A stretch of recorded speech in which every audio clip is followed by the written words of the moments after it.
Hello, আসসালামু আলাইকুম। সবাই কেমন আছেন? আজ দেখাবো আপনাদের মাঝে বাগেরহাটের কিছু সৌন্দর্য।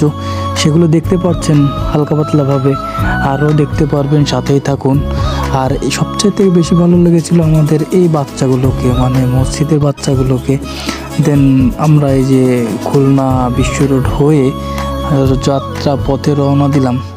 দেন আমরা প্রথম বাগেরহাট দিয়েই যাবো আর কি, বরিশালের দিকে। দেন ভাবলাম যে বাগেরহাটে একটা গাড়ির কাজ করে তারপর যাব আর কি, মানে একটা গাড়ি সার্ভিসিং করতে হবে, তারপরে দেন ওইদিকে যাব।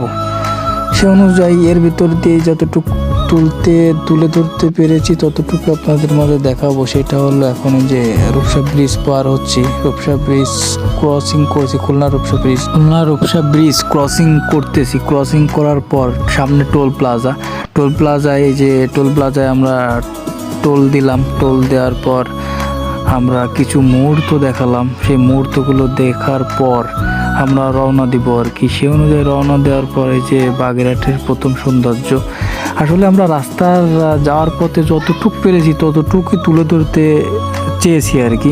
সামনে যে সার্জেন ছিল, দেন কোনো প্রবলেম হয়েছিল না। আমরা কিন্তু ভেতরে যাইনি, কারণ পার্সোনাল একটা কাজে গেছিলাম, যে 60 গম্বুজ মসজিদ। কোনো দিন যদি ওইভাবে যাওয়া হয়, আমি যে আপনাদের ফুল তুলে ধরবো, একদিন দেখি। পার্সোনাল একটা কাজে যাওয়ার জন্য বরিশালে এই রাস্তার ধার থেকে যতটুকু পেরেছি আপনাদের দেখানোর চেষ্টা করেছি। আসলে একদিন আপনাদের পুরো ভিউটা দেখাবো, একদিন দেখি আমি যদি পারি আসি আর কি।